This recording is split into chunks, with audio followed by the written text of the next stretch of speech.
All right, welcome back to another episode of the Casey Campbell podcast. Of course, I'm Casey Campbell, and look who we have joining us today.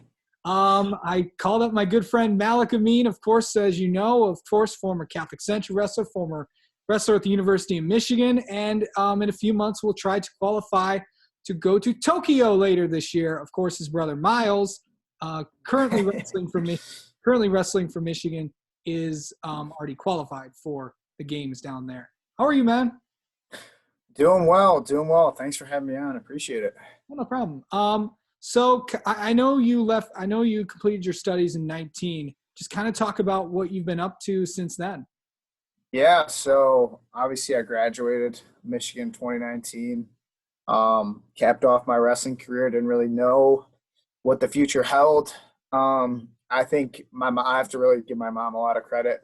She's the one who kind of pushed Miles and I to wrestle for San Marino. And I think it was around December of my senior year in college that I knew that I was going to wrestle after college. I didn't really have plans. I mean, I was a general studies major. I knew I was going to pursue finance and financial planning. So I knew what I kind of wanted to do from a job and getting out of college. But yeah, the window was just open for wrestling after college. So my mom put everything together, and Miles and I were able to represent San Marino, and it's been a great journey ever since. I'm so thankful for their organization and, you know, the coaching staff at Michigan, and especially Sean Bormet for making everything happen and communicating. So it's just been crazy times with COVID, obviously. I was about to get on the plane to go to Hungary to qualify last year at a lower weight class, and then COVID hit. Nobody expected. But you just kind of do with the cards you dealt with. So here I am now, and it's a year later, and I'm in the same position. So, Yeah.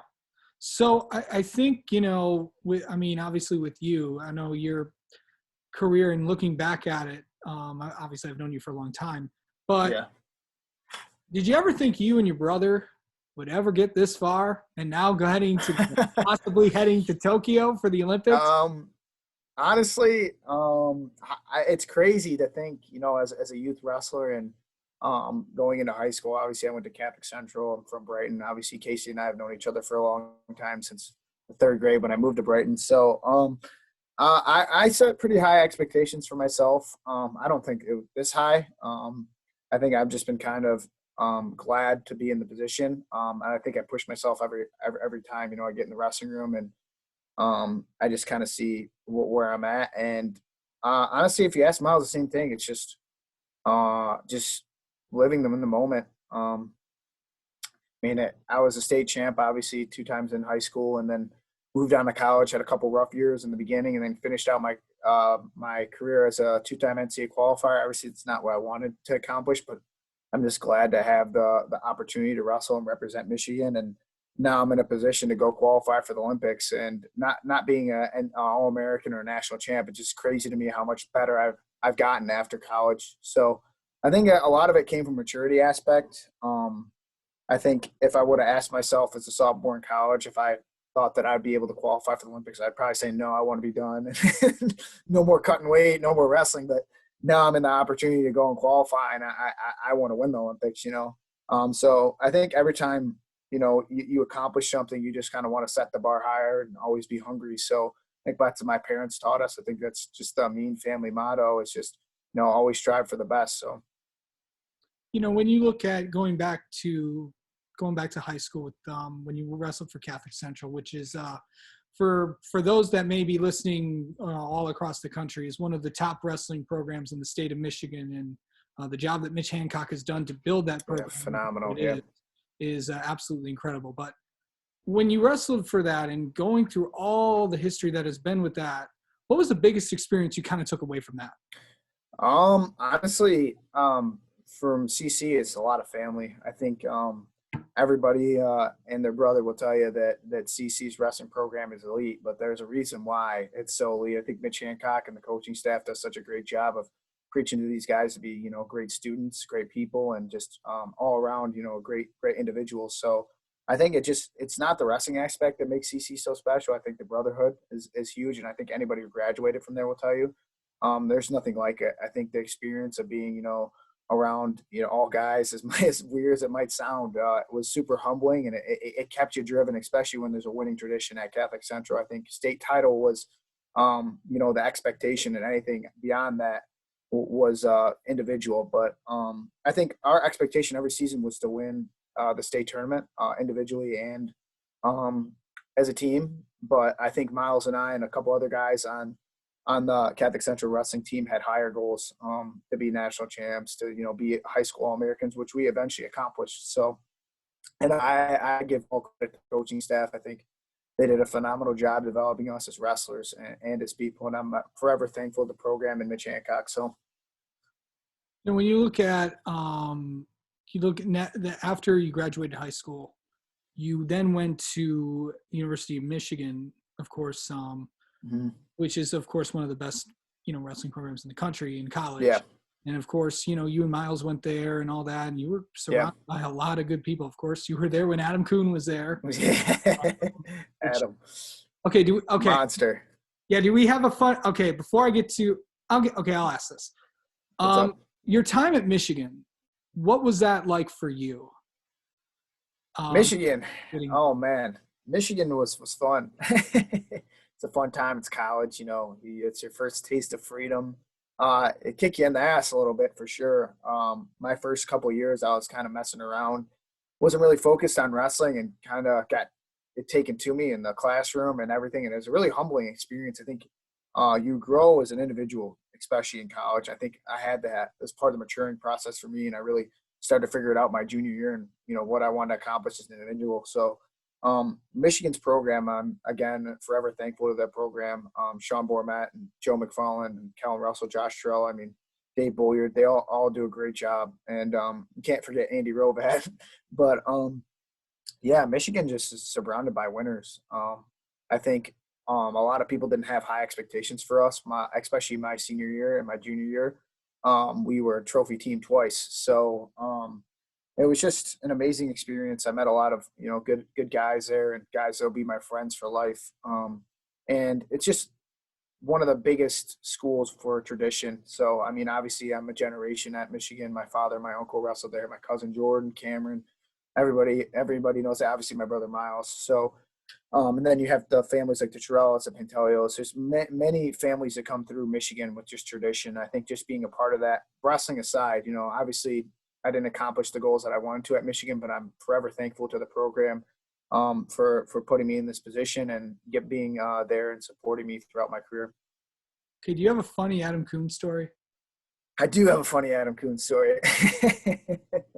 So Adam was one of my roommates my sophomore year in college, and Adam obviously is a heavyweight, enjoys his food. So my brother thought it'd be funny to take his Chewy bars. And obviously I live with Adam, and I'm kind of a jokester myself. So he thought I took him. So the Chewy bars disappeared, and Adam immediately calls me. He's like, "You took my Chewy bars." And I swear to God, it wasn't me. He called everybody on the team and couldn't figure it out for, I think, a year and a half, did not know who took them. And finally, a year later, we have the Secret Santa thing we do every year.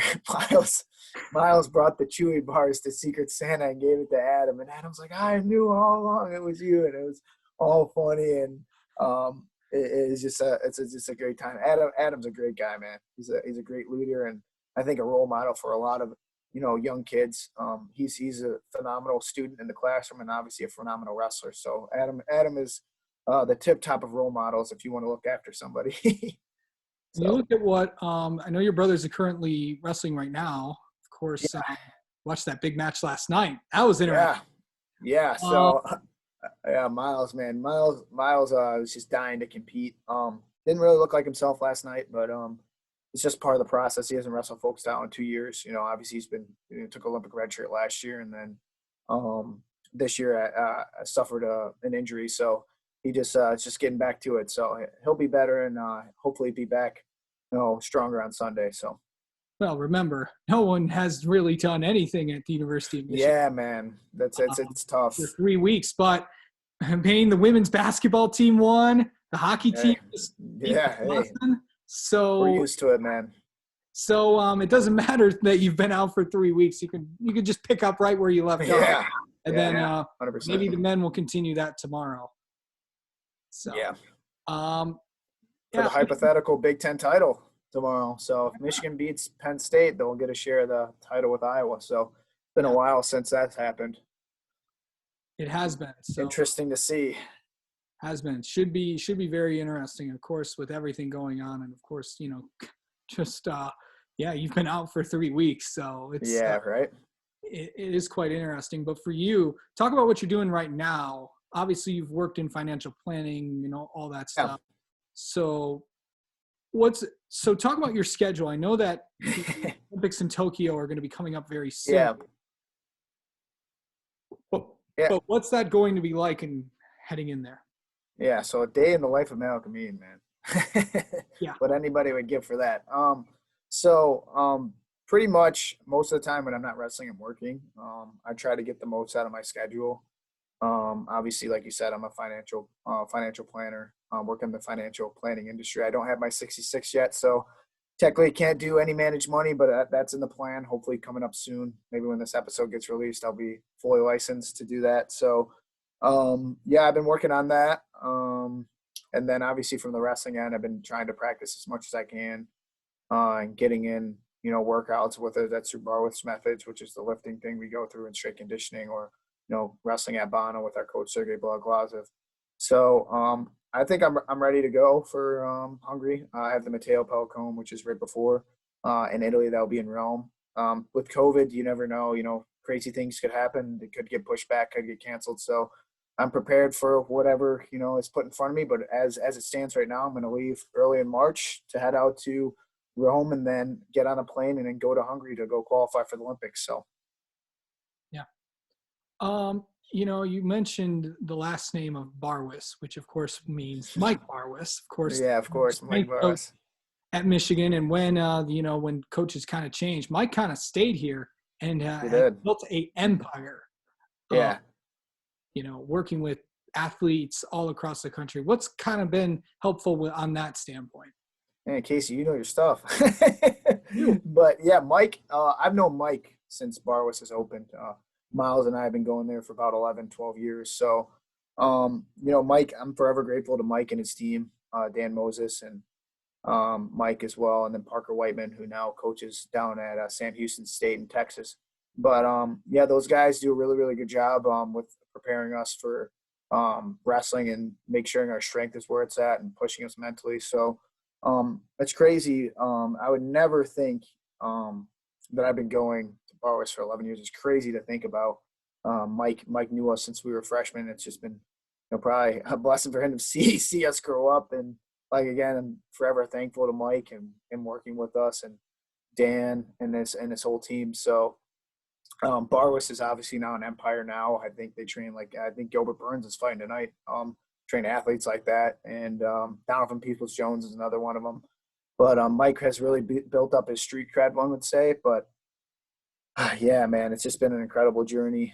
Obviously, Mike Barwis has helped us a lot, but Mike Faber and the Michigan, strength and conditioning as well, helped develop us as athletes at Michigan as well. So I'm thankful for the whole Michigan family.